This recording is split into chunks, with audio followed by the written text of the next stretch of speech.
सो hello everyone, welcome once again. और I hope कि आप सभी लोग बहुत ही अच्छे होंगे और अपनी जो भी प्रिपरेशन है, जो भी तैयारी है, उसको कंटिन्यू करने के बारे में सोच रहे होंगे, क्योंकि अभी जस्ट हमारा एग्ज़ाम हुआ है और एग्ज़ाम के बाद थोड़ा रिलैक्स तो होना ही चाहिए, क्योंकि माइंड भी जब आप मतलब लगातार उसको कहीं ना कहीं लगाए रहते हो तो थोड़ा सा रिलैक्स बनता है। तो मेरा भी वही चल रहा है, थोड़ी बहुत पढ़ाई जैसे करंट अफेयर्स की क्लासेस वगैरह मैं ले रही हूँ और अभी थोड़ा सा चिल कर रही हूँ, क्योंकि काफ़ी हम लोगों ने पढ़ाई की थी। देखते हैं रिजल्ट वगैरह उसका जो भी आना है वो तो आता ही रहेगा। और मेरे जो स्टडी ब्लॉक्स वगैरह हैं वो भी बहुत जल्दी, जैसे ही क्योंकि एक्चुअली मुझे अब होली पे घर जाना है, यानी कि ससुराल, तो वहाँ से जैसे ही मैं वापस आऊँगी तो फिर मेरा जो KBS के लिए रूटीन था वही मैं स्टार्ट करूँगी। किसके लिए? DSSB PRT के लिए, क्योंकि कहीं ना कहीं DSSB PRT की वैकेंसी आपको बहुत जल्द देखने को मिलेगी। और जिस तरीके से RTE का जो उन्होंने मतलब इंफॉर्मेशन दी थी कि कितनी वैकेंसीज़ हैं, तो नंबर ऑफ वैकेंसीज़ भी आपको ज़्यादा देखने को मिलेंगी। वो तो फाइनली आपको तभी पता चलेगा जब उसका नोटिफिकेशन वगैरह आ जाएगा। तो आज हम लोग जो बात करेंगे और आपका जो डिटेल्ड सिलेबस है आपका DSSB PRT का, वो मैं टेलीग्राम पे शेयर कर दूंगी अभी जस्ट वीडियो अपलोड करने के बाद। तो आप लोग उसको वहाँ से अच्छे से टॉपिक वाइज चीज़ों को देख लीजिएगा। और देखो, जिसने भी KBS PRT के लिए प्रिपरेशन करी थी, या मतलब किसी के लिए भी, TGT वगैरह के लिए भी जो लोग कर रहे थे, तो वो भी उसी हिसाब से, अब मान लो अगर वो अभी PRT मतलब DSSB TGT के लिए कर रहे थे, उन्होंने KBS के TGT वगैरह के लिए भी की होगी, तो उनका देखो जिसने जो भी पढ़ा है तो वो चीज़ें आपकी कभी भी बेकार नहीं जाती हैं। जब भी आप देखो, सबसे ज़्यादा आपको रिटर्न वहीं से मिलता है, यानी कि जहां आप शिक्षा पे जितना ज़्यादा खर्च करते हो। तो कभी भी ये मत सोचना कि आपने इतना पढ़ लिया सब बेकार चला गया, अगर आपको मतलब नंबर नहीं आ रहा है या जो भी है, तो ये सारी चीज़ें चलती रहेंगी देखो साथ साथ में। तो आज हम लोग जो बात करेंगे वो हम DSSB PRT को लेकर करने वाले हैं। यहाँ पे मैं आपको सारा कुछ डिटेल बताऊँगी। यहाँ पे आपकी क्या एलिजिबिलिटी होनी चाहिए, क्या आपकी एज होनी चाहिए और किस तरीके से आप वहाँ पे अप्लाई कर सकते हो, ठीक है। तो फर्स्ट ऑफ ऑल जो आपकी एलिजिबिलिटी है, सबसे पहले तो आपको 12th कंप्लीट होना चाहिए आपका, वो भी विद 50% मार्क्स के साथ, ओके। उसके बाद आपका देखो DLED या BEd या आपने जो भी डिप्लोमा वगैरह किया होगा वो आपका कंप्लीट होना चाहिए। आप ये नहीं कि आपका 4th सेमेस्टर चल रहा है या 3rd सेमेस्टर चल रहा है तो वो आप वहाँ पे अप्लाई नहीं कर पाओगे, ओके। उसके बाद इसमें जो एज है आपकी वो जनरल कैटेगरी के लिए 30 है और उसमें +3 कर दो तो आपका OBC के लिए आ जाएगा। उसके बाद ST और SC के लिए आप उसमें मतलब 2 और जोड़ दो, यानी कि 30, 33 और 35, ओके। तो आई होप यहाँ तक आपको क्लियर हो गया होगा। उसके बाद अगर आप PRT के लिए एप्लीकेशन देना चाह रहे हैं तो आपका जो CTET का फर्स्ट लेवल होता है, यानी कि जो PRT वाला आपका जो 1st to 5th वाला जो एग्ज़ाम होता है वो आपका क्लियर होना चाहिए, ओके। और अगर आप TGT या उससे अदर मतलब अपर लेवल का देना चाहते हैं तो आपका जो जूनियर वाला होता है उसका आपका जो है कंप्लीट होना चाहिए, ओके।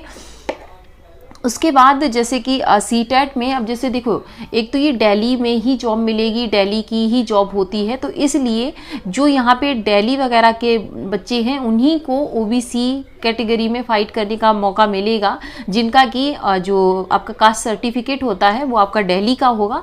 अदरवाइज जैसे मान लो आप, जैसे मैं UP से हूँ तो मेरा तो ऑलरेडी जनरल ही है, बट अगर आप OBC के, आपके पास OBC का वो भी है, उसके बावजूद भी आप क्या करोगे, आपको जनरल में ही फाइट करना पड़ेगा, क्योंकि यहाँ पे आपका जो मतलब किसी भी राज्य का होगा वो आपका यहाँ पे नहीं चलेगा OBC का सर्टिफिकेट, ओके। तो आई होप आपको ये चीज़ भी क्लियर हो गई होगी। तो हमें, अगर आप किसी भी अन्य स्टेट से हैं और तो आप क्या करोगे, जनरल में फाइट करोगे और आप इसमें मतलब ऑल इंडिया से कहीं से भी आप इसके लिए अप्लाई कर सकते हो। इसकी जो जॉब लोकेशन होगी वो आपको कहाँ मिलेगी, दिल्ली में ही मिलेगी। और एक बहुत इंपॉर्टेंट, इसका जो पेपर होगा वो भी आपको दिल्ली में ही आके देना पड़ेगा, वो भी आपको स्टेट पर कहीं भी आपका नहीं हो सकता, ओके।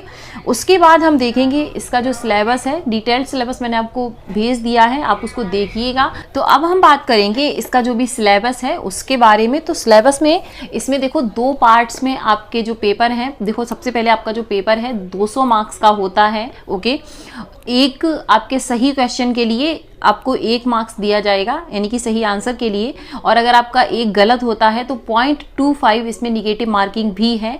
इंटरव्यू मैं क्लियर कर दूं, इंटरव्यू इसमें नहीं होता है। आपका जो भी मेरिट बनती है वो आपके रिटन एग्जाम से ही बनती है यहाँ पे, ओके।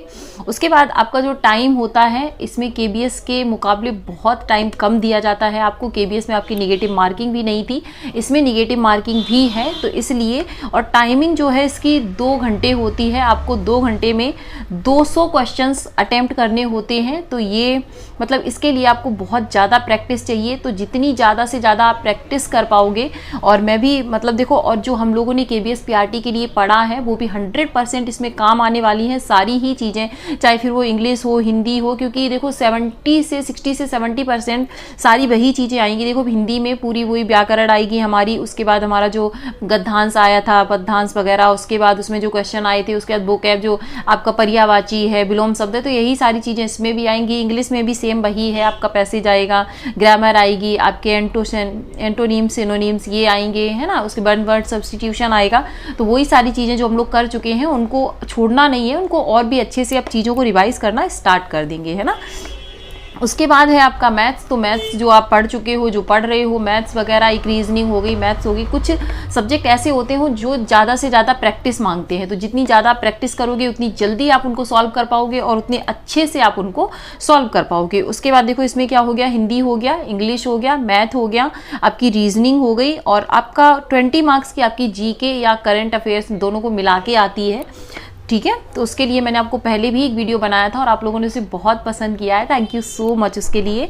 तो उसमें आप क्या कर सकते हो, गौरव सर की क्लास अभी से स्टार्ट कर दीजिए, क्योंकि जीके देखो ऐसा कोई एग्जाम नहीं है जहां पर आपसे जीके नहीं पूछी जाती है, और जीके जहां भी पूछी जाती है तो वो क्लास आपके लिए बेस्ट होगी, बिल्कुल, ओके।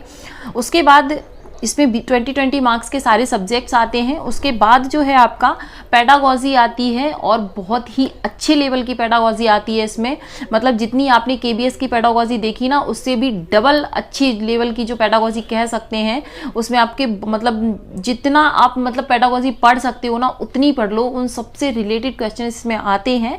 तो आप क्या करना कि जो टेक्स्ट बुक है वहाँ पे जाके आप इसका जो प्रीवियस ईयर है उसको अटेम्प्ट जरूर करना। उससे आपको एक आइडिया लग जाएगा कि कौन कौन से टॉपिक हैं, कौन कौन से आते हैं, और किस तरीके से आप चीज़ों को वहाँ पे देख पा रहे हो। कौन से ऐसे टॉपिक हैं जो आपको बिल्कुल नहीं आ रहे हैं, तो उनको आपको क्या करना पड़ेगा, पढ़ना पड़ेगा। चाहे आप NIOS की जो हमने अभी डाउनलोड किए थे, मैंने उनको शेयर भी किया था टेलीग्राम पे, वो उनसे आप पढ़ सकते हो। अदरवाइज आपके पास DLED की बुक होंगी, उसके बाद आपने CDP वगैरह पढ़ा ही होगा, और मेरे जो नोट्स वगैरह हैं वो मैं आपको टेलीग्राम पे शेयर कर रही हूँ। तो आपने अभी तक ज्वाइन नहीं किया है तो ज़रूर ज्वाइन कीजिएगा उसको, ओके। तो यहाँ पे अब आपका देखो, आपका जो है इसमें 100 मार्क्स की आपकी पेडागॉजी आएगी, और 100 में आपके जो जनरल पार्ट होता है जिसमें कि आपका हिंदी, इंग्लिश, मैथ, ये सारा कुछ आएगा। तो देखो आपने जो भी पढ़ा है, और मैं भी स्टार्ट करने वाली हूँ, तो मैं क्या करूँगी, अगर आप लोग चाहते हो कि आप लोग भी मेरे साथ टॉपिक वाइज पढ़ाई करो, तो आप लोग मुझे कॉमेंट सेक्शन में ज़रूर बताना। हम लोग होली के बाद से अपना जो रूटीन है कम से कम 3 से 4 घंटे का मॉर्निंग में स्टार्ट करेंगे उसको। तो आप भी उस हिसाब से अपने टॉपिक को कवर करते जाएंगे, और आपके लिए मतलब एक आपको भी एक एम मिल जाएगा कि हाँ मुझे भी कल इतना करना है कंप्लीट। क्योंकि जब हमारे पास एक क्लियर एम होता है तो हमारे लिए चीज़ें बेहतर हो जाती हैं। अगर हमें पता ही नहीं होता है तो हम सुबह उठ भी जाएंगे, उसके बाद भी हम क्या करेंगे, सोचते रहते हैं कि क्या करना है, क्या पढ़ ले, लाओ मैथ पढ़ ले, हिंदी पढ़ ले, नहीं। लेकिन अगर आपने पहले से ही डिसाइड कर दिया तो आप मतलब ज़्यादा प्रोडक्टिव आपका जो रूटीन है वो बन जाता है, ओके। तो मैं होली के बाद पढ़ाई स्टार्ट करने वाली हूँ। आप लोग स्टार्ट करना चाहते हैं तो बिल्कुल मेरे साथ पढ़ सकते हैं, ओके। तो आई होप वीडियो इन्फॉर्मेटिव लगा होगा। आपकी और भी कोई क्वेरी है तो आप मुझे कमेंट सेक्शन में ज़रूर पूछिएगा। और आप सभी को एडवांस में हैप्पी होली। और तो होली अच्छे से कर लो, क्योंकि उसके बाद तो वैसे भी हमारा रिजल्ट आने वाला है। किसी को भी नहीं पता है कि किस टाइप का रिजल्ट आएगा, तो देखते हैं जो भी होता है। और अच्छे से आप लोग भी अपनी होली मनाइएगा, और उसके बाद पढ़ाई को एकदम प्रॉपर अच्छे तरीके से स्टार्ट कर दीजिएगा, okay. So all the best आप सभी को, और हैप्पी होली इन एडवांस। तो मिलती हूँ फिर एक नेक्स्ट वीडियो में कुछ इंपॉर्टेंट इन्फॉर्मेशन के साथ। तब तक के लिए अगर आपकी कोई क्वेरी है तो आप कमेंट सेक्शन में पूछ सकते हैं, और चैनल पे नए हैं तो हमारी इस प्यारी सी फैमिली से ज़रूर जुड़ें, okay. Thank you so much, नमस्कार।